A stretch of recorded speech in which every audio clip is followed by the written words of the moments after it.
આજે આપણે વાત કરીશું ધ આર્ટ ઓફ રિસ્ક પુસ્તક વિશે, જેને લખ્યું છે રિચર્ડ હેરિસે. આ પુસ્તક આપણને શીખવે છે કે જીવનમાં જોખમ લેવું એ ડરની વાત નથી, પરંતુ તેને સમજીને તૈયારી સાથે આગળ વધવું એ જ સાચી હિંમત છે. મિત્રો, તમારું હાર્દિક સ્વાગત છે અમારી YouTube ચેનલ પુસ્તક પરિચયમાં. આજની આ શાનદાર બુકની શરૂઆત કરતા પહેલા એક નાનકડી વિનંતી છે. જો તમને આ વિડીયો ગમે તો કૃપા કરીને પુસ્તક પરિચય YouTube ચેનલને સબસ્ક્રાઇબ કરો, કારણ કે જેટલા વધુ તમે સબસ્ક્રાઇબ કરશો તેટલા જ વધુ સારા અને મૂલ્યવાન વિડીયો અમે તમારા માટે લાવી શકીશું. અને સાથે લાઈક પણ કરજો. આ વિડીયોને કોઈ એક વ્યક્તિ સાથે જરૂરથી શેર કરો, કારણ કે તમારા એક શેરથી કોઈનું જીવન બદલી શકે છે. કમેન્ટ્સમાં મને ચોક્કસથી જણાવો કે આ બુક રિવ્યૂમાં તમને શું સારું લાગ્યું. શુભમ નામનો એક સામાન્ય યુવાન નાના શહેરમાં રહેતો. દરરોજ ઓફિસ જવું, સાંજે ઘરે પાછા ફરવું અને વીકેન્ડ પર થોડી મજા મસ્તી, બસ એ જ તેનું જીવન હતું. પરંતુ ક્યાંક અંદરથી તેને લાગતું કે તે પોતાને ખોવાઈ ગયો છે. જીવનમાં એક સરખાપણું આવી ગયું હતું. એક દિવસ શુભમની નજર પુસ્તકની દુકાન બહાર રાખેલા પુસ્તકોના ઢગલા પર પડી. તેની આદત હતી કે દર વર્ષે નવા વર્ષના પ્રારંભે પોતાને કોઈને કોઈ સંકલ્પ લે, અને આ વખતે તેણે નક્કી કર્યું કે તે પોતાના જીવનમાં કંઈક એડવેન્ચરસ કરશે. પરંતુ એડવેન્ચર કેવી રીતે લાવવું એ તેને ખબર નહોતી. તેણે પુસ્તકો પર નજર ફેરવી. અચાનક એક પુસ્તકનું શીર્ષક તેને તરત જ આકર્ષી લીધું. The art of risk, what we can learn from the world's leading risk takers. તેણે પુસ્તક ઉઠાવ્યું, થોડા પાના ફેરવીને વાંચવા લાગ્યો. પહેલા જ કેટલાક પાના વાંચતા જ તેણે નક્કી કરી લીધું કે આ પુસ્તક તેણે ખરીદવું જ પડશે. પુસ્તક ખરીદીને તે જ સાંજે તે પોતાના ઓરડામાં આરામથી બેઠો. ટીવી બંધ કર્યું, ફોનને સાયલેન્ટ મોડ પર મૂક્યો અને પુસ્તક વાંચવાનું શરૂ કર્યું. પહેલા અધ્યાયનું શીર્ષક હતું એમ્બ્રેસ કેરફુલી મેનેજ્ડ રિસ્ક. શુભમે વિચાર્યું કે આ તો કેટલું બોરિંગ વિષય લાગે છે. જોખમ વિશે શું ખાસ શીખવાનું છે? પરંતુ તેમ છતાં તેણે વાંચવાનું ચાલુ રાખ્યું. ધીમે ધીમે હેરિસના શબ્દોએ તેને પોતાની તરફ ખેંચવા લાગ્યા. લેખકે લખ્યું હતું કે જોખમ લેવાનો અર્થ એ નથી કે તમે પોતાના જીવનને વ્યર્થ ખતરામાં મૂકો. સાચા જોખમ લેનારા તે હોય છે જે દરેક જોખમને પહેલા વિશ્લેષણ કરે, વિચારે કે સૌથી ખરાબ સ્થિતિ શું હોઈ શકે અને તેને ટાળવા માટે કયા પગલાં લઈ શકાય. શુભમને અચાનક કોલેજના દિવસોની યાદ આવી. તેના મિત્રોએ તેને બંજી જમ્પિંગ માટે બોલાવ્યો હતો. તે ડરના માર્યા ગયો નહોતો, પરંતુ તેનો મિત્ર અર્જુન ગયો હતો અને પાછો આવીને કહ્યું હતું કે બંજી જમ્પિંગ કંપનીએ પહેલેથી જ તમામ સુરક્ષા વ્યવસ્થા તૈયાર રાખી હતી. તે વખતે શુભમને લાગ્યું હતું કે અર્જુન પાગલ છે, પરંતુ હવે તે સમજી રહ્યો હતો કે અર્જુન અવિચારી નહોતો. તેણે ગણતરીપૂર્વકનું જોખમ લીધું હતું. પુસ્તક વાંચતા વાંચતા શુભમને લાગવા લાગ્યું કે જાણે હેરિસ તેની સાથે જ સીધી વાત કરી રહ્યા છે. તેઓ કહી રહ્યા હતા કે શુભમ, તું તારા જીવનમાં ક્યારેય કોઈ જોખમ લેતો જ નથી. તું હંમેશા આરામના વિસ્તારમાં રહે છે. પરંતુ શું તે ક્યારેય વિચાર્યું કે જો તે ગણતરીપૂર્વકનું જોખમ લેવાનું શરૂ કર્યું તો તારું જીવન કેટલું બદલી શકે છે? તેણે વાંચવાનું ચાલુ રાખ્યું.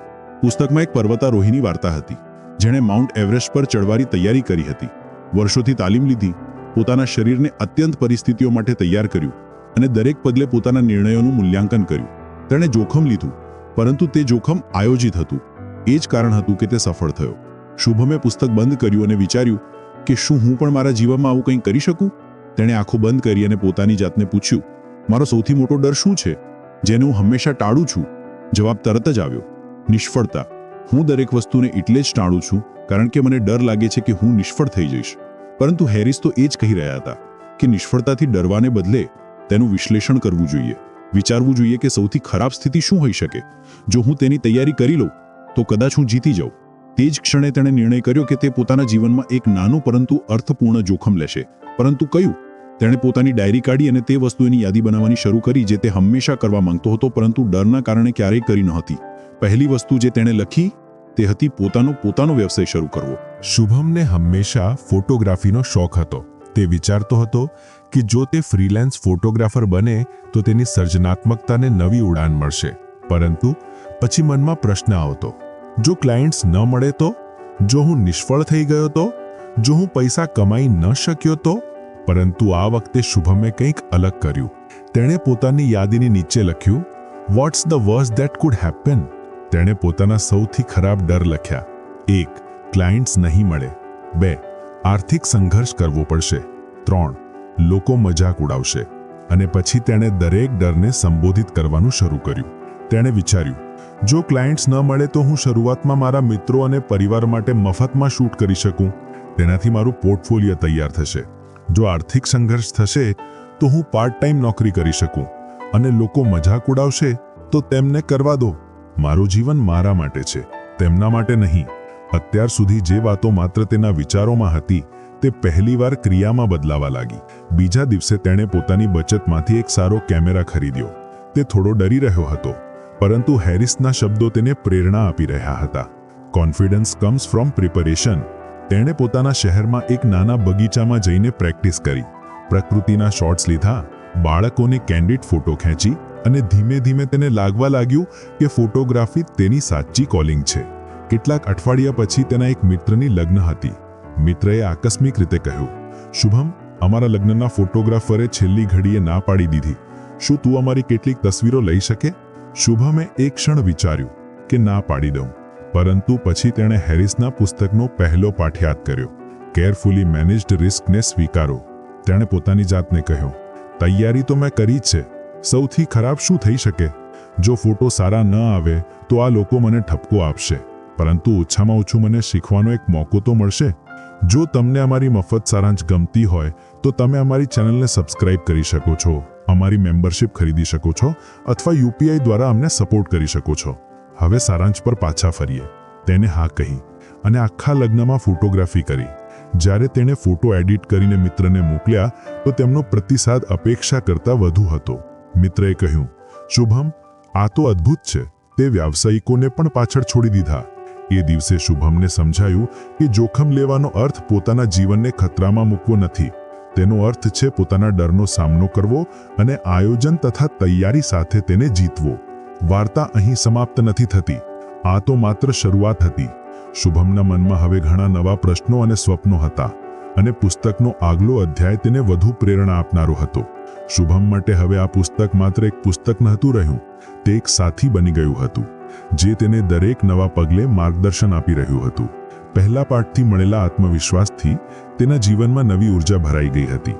હવે તે દરરોજ પુસ્તકના નવા પાના ફેરવવા માટે ઉત્સાહિત રહેતો હતો. એક સાંજે જ્યારે શુભમે ભોજન કરીને પુસ્તક ખોલ્યું તો તેની નજર બીજા પાઠ પર પડી, ધ ઇમ્પોર્ટન્સ ઓફ રેઝિલિયન્સ. તેણે અધ્યાયનો પહેલો ફકરો વાંચવાનું શરૂ કર્યું, જેમાં હેરિસે લખ્યું હતું કે દરેક વ્યક્તિએ પોતાના જીવનમાં પડકારોનો સામનો કરવો જોઈએ. આમ કરવાથી વ્યક્તિની માનસિક અને ભાવનાત્મક શક્તિ વધે છે. શુભમે થોડો વિચાર કર્યો. તેને લાગ્યું કે કદાચ આ પાઠ તેની સાથે એટલો સંબંધિત નહીં હોય. આખરે રેઝિલિયન્સની તેને શું જરૂર? પરંતુ પછી તેણે અધ્યાયને ઊંડાણપૂર્વક વાંચવાનું શરૂ કર્યું. હેરિસે લખ્યું હતું કે રેઝિલિયન્સ માત્ર મુશ્કેલ સમયમાં જ નહીં, પરંતુ રોજિંદા જીવનમાં પણ કામ આવે છે. જ્યારે આપણે વારંવાર નિષ્ફળ થઈએ છીએ અને તેમ છતાં ઊભા થઈએ છીએ, ત્યારે જ સાચી શક્તિ જન્મે છે. શુભમે પોતાનો જાતને પૂછ્યું, શું મારા જીવનમાં એવો કોઈ પડકાર છે જેનો સામનો કરવાની મેં કોશિશ કરી અને નિષ્ફળ થયો? તેને તરત જ એક જૂની ઘટના યાદ આવી. કોલેજના દિવસોમાં તેણે એક વાદવિવાદ સ્પર્ધામાં ભાગ લીધો હતો. તેને પોતાની વાત પર પૂરો વિશ્વાસ હતો, પરંતુ જ્યારે તે સ્ટેજ પર પહોંચ્યો તો તેના પગ કાંપવા લાગ્યા. તેની વાણી અટકી અને તેણે પોતાની આખી વાત ભૂલી ગયો. ત્યારથી તેણે ક્યારેય જાહેર વક્તવ્યની કોશિશ નહોતી કરી. તેને લાગ્યું હતું કે તે આ માટે બન્યો જ નથી. પરંતુ હવે આ પુસ્તકથી તેની વિચારસરણી બદલાઈ રહી હતી.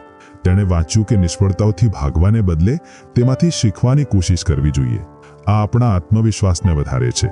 હેરિસે એક પર્વતારોહીની વાર્તા શેર કરી હતી, જેણે અનેકવાર ઊંચાઈઓ પર ચડવાની કોશિશ કરી, પરંતુ વારંવાર નિષ્ફળ થયો. દરેક વાર પડ્યા પછી તે વધુ મજબૂત બનીને ઊભો થયો અને અંતે તેણે નાની ટોચ પર પહોંચવાનું સ્વપ્ન પૂરું કર્યું. શુભમને લાગ્યું, જો તે આ કરી શકે છે તો હું શા માટે નહીં? તેણે પોતાની ડાયરીમાં લખ્યું, 1. જાહેર વક્તવ્યમાં સારું બનવું. 2. દર અઠવાડિયે એક નવો પડકાર લેવો. બીજા દિવસે ઓફિસમાં એક મીટિંગ હતી. શુભમ હંમેશા કોશિશ કરતો કે બોસની નજર તેના પર ન પડે, જેથી તેને કંઈ બોલવું ન પડે. પરંતુ આ વખતે તેણે પોતાને પડકાર આપ્યો. જ્યારે બોસે પૂછ્યું, કોણ પોતાની ટીમનો અપડેટ આપશે, તો શુભમે ધીમેથી હાથ ઊંચો કર્યો. બધા તેને જોઈને આશ્ચર્યચકિત થઈ ગયા. શુભમ પોતે પણ થોડો નર્વસ હતો. તેના હાથ પરસેવાથી ભીંજાઈ ગયા હતા. પરંતુ તેણે મનમાં વિચાર્યું કે હેરિસે કહ્યું હતું કે ડરનો સામનો કરો. જો આજે નિષ્ફળ થયો તો આગલી વાર વધુ સારું કરીશ. તેણે પોતાની વાત રજૂ કરવાનું શરૂ કર્યું. શરૂઆતમાં તેનો અવાજ ધીમો હતો, પરંતુ ધીમે ધીમે તે આત્મવિશ્વાસપૂર્વક બન્યો. જ્યારે તેણે પૂરું કર્યું તો બોસે હસતા હસતા કહ્યું, good job Shubham, that was clear and precise. એ દિવસે તેણે પહેલીવાર અનુભવ્યું કે નિષ્ફળતાનો ડર વાસ્તવમાં આપણી કલ્પનામાં જ વધુ મોટો હોય છે. જ્યારે આપણે તેનો સામનો કરીએ છીએ તો તે એટલો મુશ્કેલ નથી લાગતો. પુસ્તકમાં હેરિસે રેઝિલિયન્સને એક સ્નાયુની જેમ વર્ણવી હતી. જો તમે તેને વારંવાર વાપરશો તો તે વધુ મજબૂત બનશે. શુભમે આ ઉપમાને હૃદયથી સમજી લીધી. તેણે પોતાને નાના નાના પડકારો આપવા લાગ્યા. એક દિવસ તેનો મિત્ર અર્જુને તેને ટ્રેકિંગ માટે બોલાવ્યો. શુભમને ઊંચાઈઓથી ડર લાગતો હતો. પહેલા તેણે ના પાડવાનું વિચાર્યું, પરંતુ પછી તેને હેરિસની વાત યાદ આવી. કમ્ફર્ટ ઝોન્સ આપણને નબળા બનાવે છે. બહાર નીકળો અને પોતાની શક્તિને ઓળખો. શુભમે અર્જુન સાથે ટ્રેકિંગ પર જવાનું નક્કી કર્યું. ટ્રેકનો માર્ગ સરળ નહોતો. ક્યાંક ઊભી ચઢાણ હતી તો ક્યાંક પથ્થરોથી ભરેલો સાંકડો માર્ગ. એક જગ્યાએ તેનો ડર વધી ગયો. તેના પગ કાંપવા લાગ્યા અને તેને લાગ્યું કે તે પડી જશે. પરંતુ ત્યારે અર્જુને તેને સમજાવ્યું કે જો પડવાનો ડર છે તો બસ એક એક પગલા પર ધ્યાન કેન્દ્રિત કર. આખી ઊંચાઈ ન જો, ફક્ત આગલા પગલા પર ધ્યાન આપ. આ સાંભળીને શુભમે ધીમે ધીમે ચઢાણ શરૂ કર્યું. દરેક પગલે તેનો ડર થોડો ઘટતો ગયો. જ્યારે તે ઉપર પહોંચ્યો અને ચારે તરફનો નજારો જોયો તો તેને લાગ્યું કે જાણે તેણે પોતાનો ડર પાછળ છોડી દીધો હોય. ટ્રેકથી પાછા ફરતી વખતે તેને અનુભવ થયો કે રેઝિલિયન્સનો અર્થ માત્ર શારીરિક શક્તિ નથી, માનસિક શક્તિ પણ છે. જો તેણે વચ્ચે રસ્તે હાર માની લીધી હોત તો તે ક્યારેય એ સુંદર નજારો ન જોઈ શક્યો હોત. હવે શુભમની વિચારસરણી બદલાઈ ગઈ હતી. તે દરેક નાના કે મોટા પડકારને એક તક તરીકે જોવા લાગ્યો. તેણે પોતાની ફોટોગ્રાફીને વધુ ગંભીરતાથી લેવાનું શરૂ કર્યું. કેટલાક લોકો તેના કામની પ્રશંસા કરતા તો કેટલાક ટીકા કરતા. પહેલા તે ટીકા કે પરેશાન થઈ જતો, પરંતુ હવે તે તેને શીખવાની તક માનતો. કેટલાક મહિના પછી એક મોટી ફોટોગ્રાફી સ્પર્ધા થઈ. શુભમને લાગ્યું કે આ તેના માટે ઉત્તમ તક હોઈ શકે, પરંતુ સ્પર્ધામાં પ્રખ્યાત ફોટોગ્રાફર્સ ભાગ લઈ રહ્યા હતા. તેને લાગ્યું કે તે કદાચ તેમની સામે ટકી ન શકે.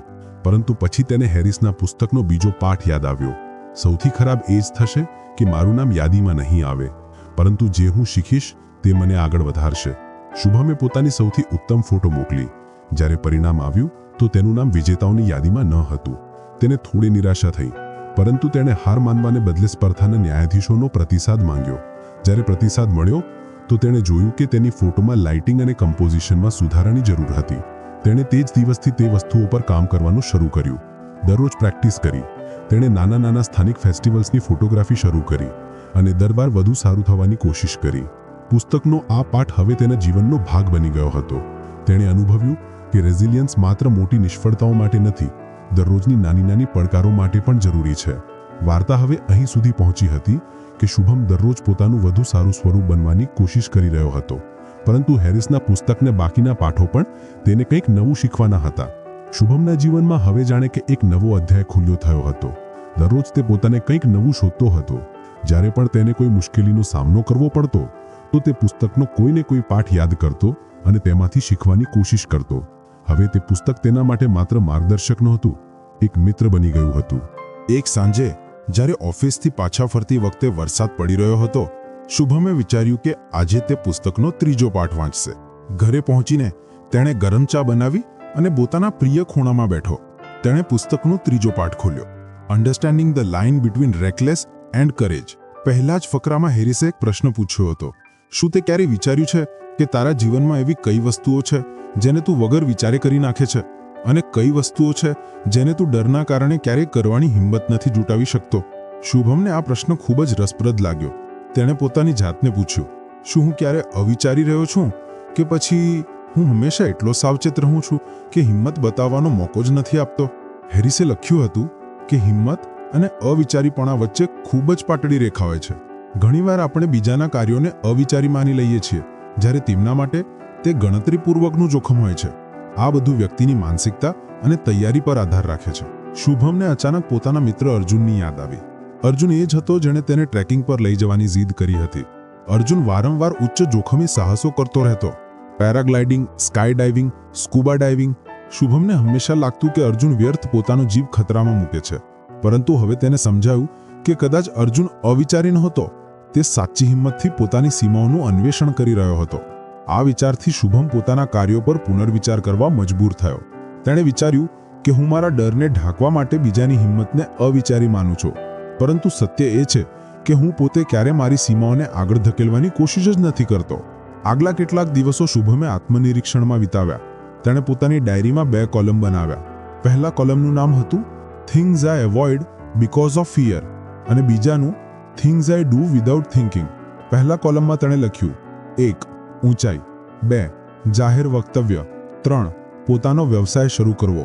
બીજા કોલમમાં તેણે લખ્યું 1. દર વારે આવેગી નિર્ણયો લેવા. 2. ક્યારેક વગર વિચારે પૈસા ખર્ચવા. 3. કેટલીક વસ્તુઓ એટલે જ કરવી કારણ કે બીજા લોકો કરી રહ્યા છે. શુભમે જોયું કે તેના જીવનનો મોટો ભાગ અથવા તો ડરથી ચાલી રહ્યો હતો અથવા વગર વિચારે લીધેલા નિર્ણયોથી. તે ન તો ગણતરીપૂર્વકનું જોખમ લઈ રહ્યો હતો અને ન તો સાચી હિંમતથી પોતાના જીવનનું અન્વેષણ કરી રહ્યો હતો. પુસ્તકમાં હેરિસે એક સ્ટન્ટ પાયલટની વાર્તા શેર કરી હતી. એ પાયલટ દરરોજ પોતાનો જીવ ખતરામાં મૂકતો હતો, પરંતુ દરેક સ્ટન્ટ પહેલા તે સંપૂર્ણ રીતે તૈયારી કરતો હતો. લોકોને તેના સ્ટન્ટ્સ અવિચારી લાગતા, પરંતુ વાસ્તવમાં તે દરેક વસ્તુને પહેલેથી જ ગણતરી કરી લેતો હતો. શુભમને આ વાર્તાથી ઘણું સમજાયું. તેણે વિચાર્યું કે તેણે પણ પોતાના જીવનમાં હિંમત અને અવિચારીપણા વચ્ચેનો તફાવત સમજવો પડશે. તેણે પોતાની સીમાઓનું અન્વેષણ કરવું પડશે, પરંતુ સંપૂર્ણ આયોજન સાથે. આ વિચારને ક્રિયામાં બદલવાનો પહેલો મોકો તેને તે જ અઠવાડિયે મળ્યો. ઓફિસમાં તેની ટીમને એક નવો પ્રોજેક્ટ કરવાનું કહેવામાં આવ્યો. પ્રોજેક્ટનું નેતૃત્વ કરવાનો મોકો હતો, પરંતુ તેની સાથે ઘણું જોખમ પણ હતું. જો પ્રોજેક્ટ નિષ્ફળ જાય તો આખી ટીમને નુકસાન થાય. શુભમે પહેલા તો વિચાર્યું કે આ કામ કોઈ બીજાને કરવા દેવું જોઈએ, પરંતુ પછી તેણે પોતાની જાતને કહ્યું, શું આ ડર મને પાછળ ખેંચી રહ્યો છે? શું આને અવિચારી નિર્ણય માની રહ્યો છું, જ્યારે આ એક ગણતરીપૂર્વકનું જોખમ હોઈ શકે છે? આ વખતે તેણે પ્રોજેક્ટ નેતૃત્વ સ્વીકારવાનું નક્કી કર્યું. તેણે પોતાની ટીમ સાથે મળીને સંપૂર્ણ આયોજન કર્યું, દરેક નાના મોટા જોખમનું મૂલ્યાંકન કર્યું, અને જ્યારે પ્રોજેક્ટ શરૂ થયો તો તેની મહેનત સ્પષ્ટ દેખાઈ. શરૂઆતમાં ઘણા પડકારો આવ્યા. કેટલાક લોકો તેના નિર્ણયોથી સંમત ન હતા, પરંતુ શુભમે દરેક પ્રતિભાવને શાંતિથી સ્વીકાર્યો અને વસ્તુઓને સમાયોજિત કરી. અંતે એ પ્રોજેક્ટ સમયસર પૂરો થયો અને કંપનીને સારો નફો પણ થયો. એ દિવસે શુભમે શીખ્યું કે હિંમતનો અર્થ માત્ર મોટું જોખમ લેવું નથી. તેનો અર્થ છે પોતાના ડરને ઓળખવું, પોતાની શક્તિને ઓળખવી અને જાણકારીપૂર્વક નિર્ણય લેવો. પરંતુ વાર્તા અહીં સમાપ્ત નથી થતી. એક દિવસ અર્જુને તેને ફરીથી બોલાવ્યો. આ વખતે યોજના હતી સ્કાય ડાઇવિંગની. શુભમનું હૃદય ઝડપથી ધબકવા લાગ્યું. ઊંચાઈનો ડર તેની અંદર હજુ પણ હતો, પરંતુ આ વખતે તે પાછો હટવાનો ન હતો. તેણે અર્જુનને પૂછ્યું, સ્કાય ડાઇવિંગ કરતી વખતે તું શું વિચારે છે? શું તને ડર નથી લાગતો? અર્જુને હસતા હસતા કહ્યું, ડર તો લાગે છે, પરંતુ હું દર વારે વિમાનમાં ચડતા પહેલા મારી તૈયારી તપાસું છું. હું જાણું છું કે જો મેં બધી સુરક્ષા વ્યવસ્થાઓનું પાલન કર્યું છે તો કંઈ જ ખોટું નહીં થાય. શુભમે વિચાર્યું, શું હું આ કરી શકું છું? શું હું મારા ડરનો સામનો કરી શકું છું? તેણે નક્કી કર્યું કે તે ડાઇવિંગ કરશે, પરંતુ સંપૂર્ણ તૈયારી અને માહિતી સાથે. તેણે પહેલા એ કંપનીની વિગતો લીધી, તેમના સુરક્ષા રેકોર્ડ તપાસ્યા, પ્રશિક્ષક સાથે વાત કરી, અને જ્યારે તેને ખાતરી થઈ કે આ એક ગણતરીપૂર્વકનું જોખમ છે, ત્યારે જ તેણે હા કહી. જ્યારે વિમાનમાંથી કૂદવાનો સમય આવ્યો તો તેનું હૃદય જોરથી ધડકી રહ્યું હતું, પરંતુ જેવું તેણે પોતાને હવામાં અનુભવ્યું, એ ડર અદૃશ્ય થઈ ગયો. તે માત્ર એક ક્ષણને જીવી રહ્યો હતો. નીચે ઉતર્યા પછી તેને સમજાયું કે તેણે પોતાના આરામના વિસ્તારને સંપૂર્ણપણે પાછળ છોડી દીધો છે. એ દિવસે તેને હેરિસના ત્રીજા પાઠનો સાચો અર્થ સમજાયો. હિંમત અને અવિચારીપણા વચ્ચેનો તફાવત માત્ર માનસિકતામાં હોય છે. જો આપણે પોતાની સીમાઓને સમજીને, પોતાના ડરનો સામનો કરીને અને સંપૂર્ણ આયોજન સાથે પગલાં લઈએ તો દરેક પડકાર એક સાહસ બની જાય છે. હવે શુભમની નજર પુસ્તકના ચોથા પાઠ પર હતી. તેણે અનુભવ્યું કે દરેક અધ્યાય તેને તેના જીવનના એક નવા પાસાનો પરિચય કરાવી રહ્યો છે, અને તે તેના માટે સંપૂર્ણપણે તૈયાર હતો. શુભમ હવે સંપૂર્ણપણે આ પુસ્તકના પાઠોને પોતાના જીવનમાં ઉતારવામાં લાગેલો હતો. દરેક નવો અધ્યાય તેને એવું અનુભવ કરાવતો કે જાણે આ પુસ્તક ખાસ તેના માટે જ લખાયું હોય. તેણે શીખ્યું હતું કે રેઝિલિયન્સ કેવી રીતે બનાવવી, હિંમત અને અવિચારીપણા વચ્ચેનો તફાવત શું છે. અને હવે વારી હતી આગલા પાઠની, લર્નિંગ ફ્રોમ ફેલિયર. તેણે પુસ્તકનું આગલું પાનું ખોલ્યું અને વાંચવાનું શરૂ કર્યું. હેરિસે લખ્યું હતું, failure is the opposite of success. It's a stepping stone toward it. If you are not failing okay, you are probably not challenging yourself enough. એટલે કે નિષ્ફળતા એ સફળતાની વિરુદ્ધ છે. તે તેની તરફ એક પગથિયું છે. જો તમે નિષ્ફળ નથી થઈ રહ્યા તો ઠીક છે, તમે કદાચ તમારી જાતને પૂરતા પ્રમાણમાં પડકાર આપી રહ્યા નથી. આ પંક્તિઓ વાંચીને શુભમ ઊંડા વિચારમાં પડી ગયો. તેણે પોતાને પૂછ્યું, શું હું મારી નિષ્ફળતાઓને પગથિયા ગણું છું કે તેનાથી દૂર ભાગવાનો પ્રયાસ કરું છું?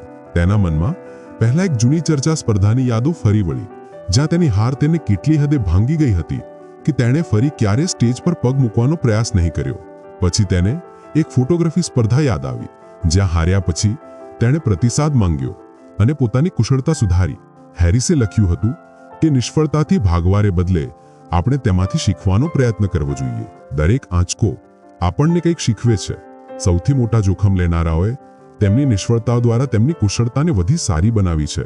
શુભમે વિચાર્યું કે તેણે તેની નિષ્ફળતાઓનો ઉપયોગ કરવાનું શરૂ કરવું જોઈએ. તેણે પોતાની ડાયરી ઉપાડી અને લખ્યું: 1 નિષ્ફળતા, ચર્ચા સ્પર્ધામાં હાર, શીખેલો પાઠ, તૈયારીના અભાવ અને ગભરાટનો સામનો કેવી રીતે કરવો. 2 નિષ્ફળતાઓ, પ્રથમ ફોટોગ્રાફી સ્પર્ધામાં હાર, શીખેલો પાઠ, લાઇટિંગ અને રચનામાં સુધારો. તેણે વિચાર્યું કે જ્યારે નિષ્ફળતા થાય છે ત્યારે તેને ફક્ત હાર ગણવી જોઈએ. તેને નિષ્ફળતા તરીકે નહીં, પરંતુ એક અનુભવ તરીકે જોવી જોઈએ. થોડા દિવસો પછી ઓફિસમાં એક મોટી રજૂઆત થઈ.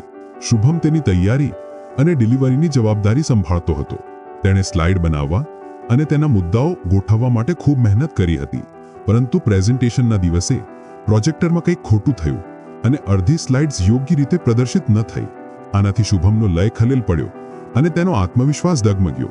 પ્રેઝન્ટેશન પછી તેના બોસે તેના પ્રયત્નોની પ્રશંસા કરી, પરંતુ કેટલાક મુદ્દા ખૂટતા હોવાથી પ્રોજેક્ટને તાત્કાલિક મંજૂરી ન મળી. શુભમને ખૂબ ખરાબ લાગ્યું. તેને લાગ્યું કે તેણે પોતાની ટીમને નિરાશ કરી દીધી છે. પરંતુ પછી તેને પુસ્તક તમારી નિષ્ફળતાનું વિશ્લેષણ કરો, ત્યાં હંમેશા કંઈક શીખવાનું છે માંથી પાઠ યાદ આવ્યો. તેણે પોતાને પ્રશ્ન કર્યો. તેણે પૂછ્યું કે તે ક્યાં ભૂલ કરે છે. તેણે વાસ્તવિક જીવનના પાસાઓ પર ધ્યાન ન આપ્યું. જો તેણે પહેલા પ્રોજેક્ટરનું પરીક્ષણ કર્યું હોત તો આ સમસ્યા ના આવી હોત. તેણે તરત જ એક નોંધ લખી: આગલી વખતે જ્યારે બી તમે પ્રેઝન્ટેશન કરો છો તેણે હંમેશા પહેલા તમારા ટેક્સ્ટ સેટઅપને તપાસો. યોજના રાખવી. આ નાની નિષ્ફળતાએ તેને એક મોટો પાઠ શીખવ્યો.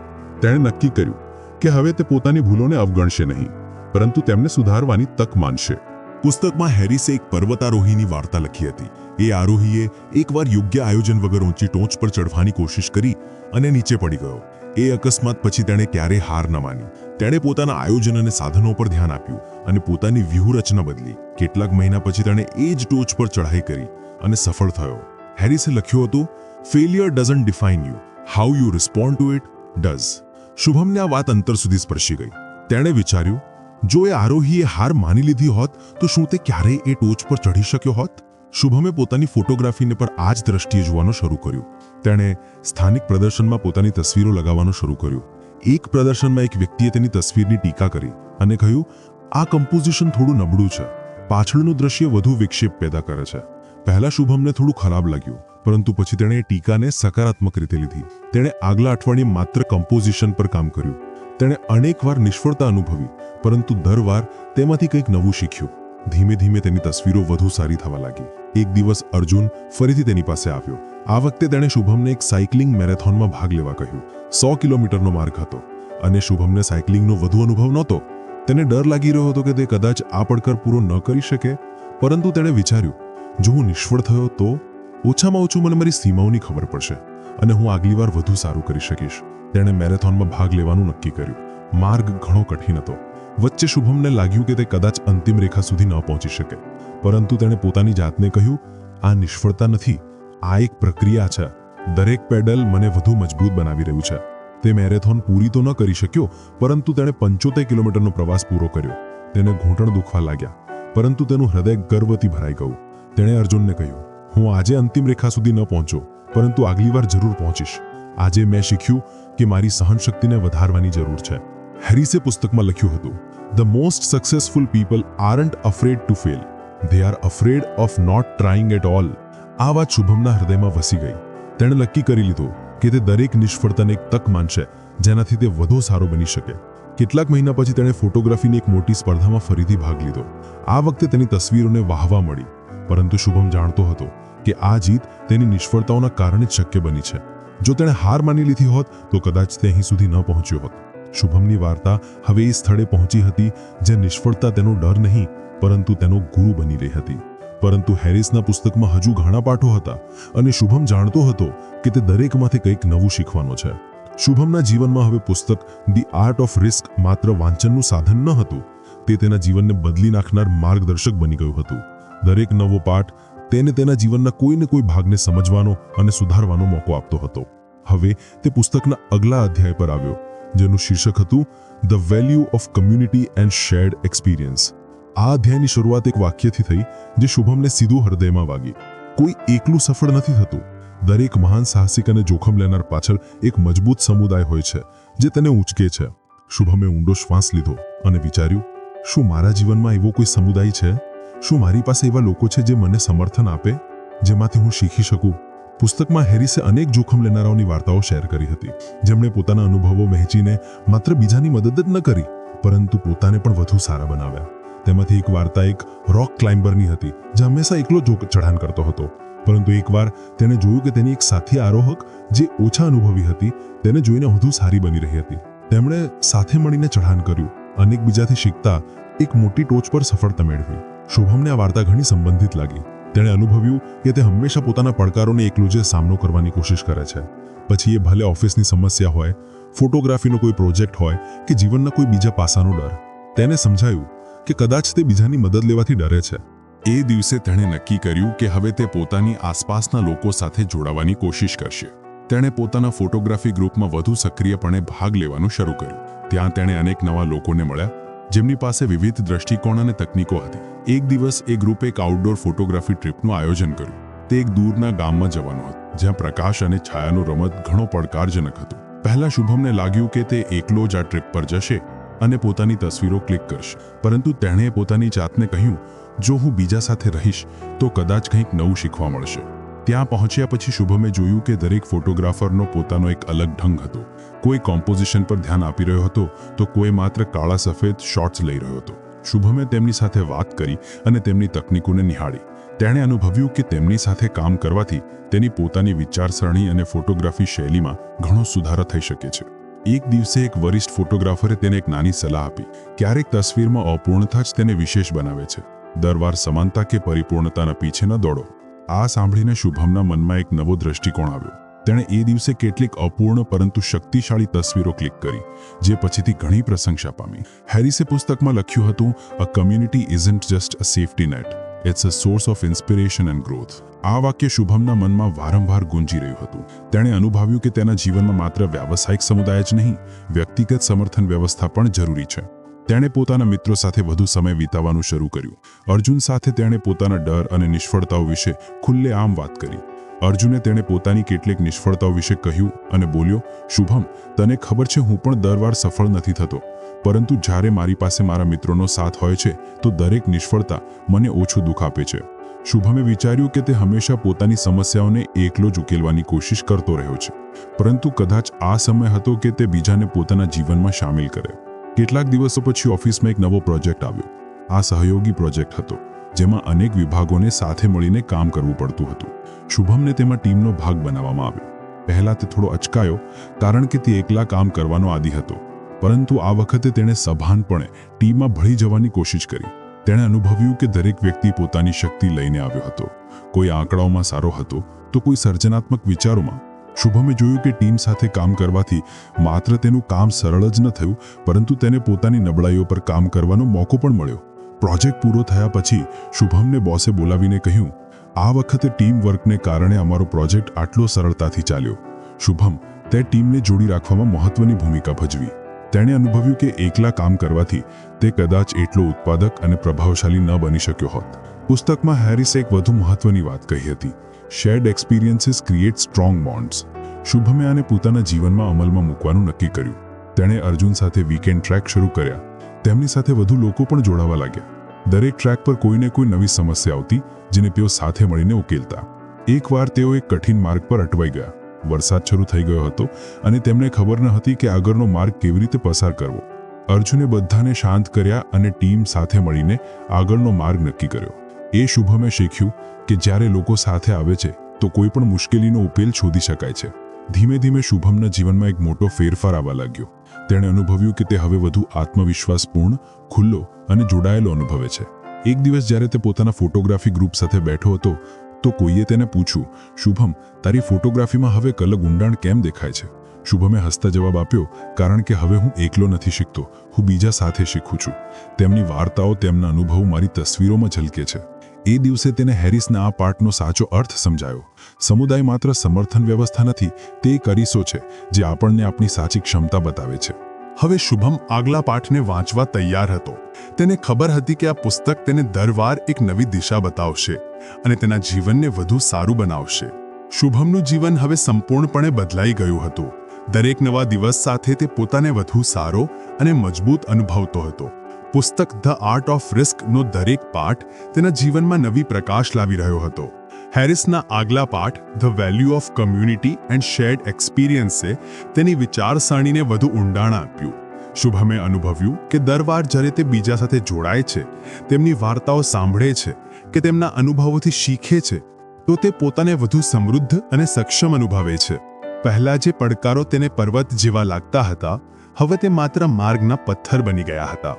ફોટોગ્રાફી ગ્રુપની એ ટ્રીપ પછી તેને દર વાર બીજા સાથે મળીને કામ કરવાનો પ્રયાસ કર્યો. હવે તે દરેક પ્રોજેક્ટ અને દરેક પડકારને વહેંચાયેલા અનુભવ તરીકે જોતો હતો. તેણે શીખ્યું કે એક ટીમમાં દરેકની શક્તિ અને નબળાઈ અલગ હોય છે, અને જ્યારે લોકો પોતાની શક્તિઓને જોડે છે તો અશક્ય કામ પણ શક્ય બની જાય છે. ઓફિસમાં એક મોટી પ્રેઝન્ટેશન હતી. આ વખતે શુભમ એકલો નહોતો. તેણે પોતાના સાથીઓ સાથે પહેલેથી જ વાતચીત કરી, પ્રતિસાદ લીધો અને પ્રેઝન્ટેશનના દરેક પાસાને ટીમ સાથે મળીને તૈયાર કર્યું. જ્યારે પ્રેઝન્ટેશન પૂરી થઈ તો શુભમને માત્ર પોતાના કામની જ નહીં, આખી ટીમની પ્રશંસા મળી. તેણે અનુભવ્યું કે એક વ્યક્તિની તુલનામાં એક આખી ટીમનો પ્રભાવ કેટલો વધુ હોય છે. શુભમની વ્યક્તિગત જીવનમાં પણ આ બદલાવની અસર દેખાવા લાગી. અર્જુન સાથેના વીકેન્ડ ટ્રેક્સ હવે તેમની મિત્રતાને વધુ ઊંડી બનાવી રહ્યા હતા. દરેક ટ્રેક પર તેઓ સાથે મળીને નાની મોટી સમસ્યાઓનો ઉકેલ લાવતા. એકવાર જ્યારે તેમની સાથે એક નવો સભ્ય જોડાયો, જેણે પહેલીવાર ટ્રેકિંગ કરી હતી, તો અર્જુન અને શુભમે તેને માર્ગ બતાવવામાં અને હિંમત આપવામાં મદદ કરી. એ દિવસે શુભમને અનુભવ થયો કે માત્ર શીખવું જ નહીં, બીજાને શીખવવું અને સમર્થન આપવું પણ એટલું જ મહત્વનું છે. હેરિસે લખ્યું હતું, shared experience create not just memories but lessons that last a lifetime. Shubham હવે આ શબ્દોને સંપૂર્ણપણે સમજી ગયો હતો. એક દિવસ જ્યારે શુભમ પોતાના જૂના દિવસો વિશે વિચારી રહ્યો હતો, તો તેને યાદ આવ્યું કે તે પહેલા પોતાને કેટલો એકલો અનુભવતો હતો. દરેક સમસ્યાને એકલો જ ઉકેલવાની કોશિશ કરતો હતો. દરેક ડરને પોતાની જાત સુધી મર્યાદિત રાખતો હતો. પરંતુ હવે તેના જીવનમાં એક સમુદાય હતો. પછી ભલે તે ઓફિસના સાથીઓ હોય, ફોટોગ્રાફી ગ્રુપના સભ્યો હોય કે અર્જુન જેવો સાચો મિત્ર, તેણે વિચાર્યું કે જો મેં ક્યારેય આ લોકોને મારા જીવનમાં આવવાનો મોકો ન આપ્યો હોત, તો કદાચ હું હજુ પણ ત્યાં જ ઊભો હોત, મૂંઝવણમાં, ડરેલો અને અલગ પડેલો. શુભમે હેરિસના પુસ્તકના આ પાઠને પોતાના જીવનનો એક મહત્વનો ભાગ બનાવી લીધો. તેણે નક્કી કર્યું કે હવે તે માત્ર પોતાના માટે જ નહીં, પરંતુ પોતાની આસપાસના લોકો સાથે મળીને આગળ વધશે. તેણે શીખ્યું કે સમુદાયનો અર્થ માત્ર સમર્થન લેવું નથી, પરંતુ બીજાને સમર્થન આપવું પણ છે. હવે શુભમ એ વ્યક્તિથી ઘણો અલગ હતો જેણે ધ આર્ટ ઓફ રિસ્કના પહેલા પાના ખોલ્યા હતા.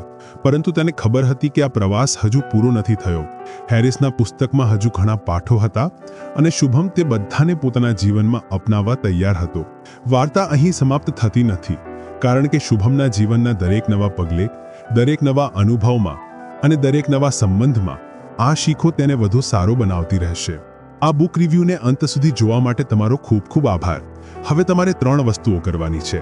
સૌથી પહેલા તો આ ચેનલને સબસ્ક્રાઇબ ન કરી હોય તો કરી લો, કારણ કે જેટલા વધુ તમે સબસ્ક્રાઇબ કરશો તેટલા જ વધુ સારા અને મૂલ્યવાન વિડીયો અમે તમારા માટે લાવી શકીશું. નંબર 2, કોમેન્ટ્સમાં મને જણાવો કે આ બુક રિવ્યૂમાં તમને શું સારું લાગ્યું અને શું ખરાબ લાગ્યું, જેથી અમે ભૂલોને પુનરાવર્તિત ન કરીએ. અને તમે બીજી કઈ બુક્સના વિડીયો જોવા માંગો છો એ જણાવો, જેથી અમે તે વિડીયો લાવીએ અને તમને વધુમાં વધુ મૂલ્ય આપી શકીએ. અને નંબર 3, આ બુક વિડીયોને કોઈ એક વ્યક્તિ સાથે જરૂરથી શેર કરો, કારણ કે તમારા એક શેરથી કોઈનું જીવન બદલાઈ શકે છે. ટૂંક સમયમાં વધુ સારા વિડીયો સાથે પાછા આવીશું. Thank you so much.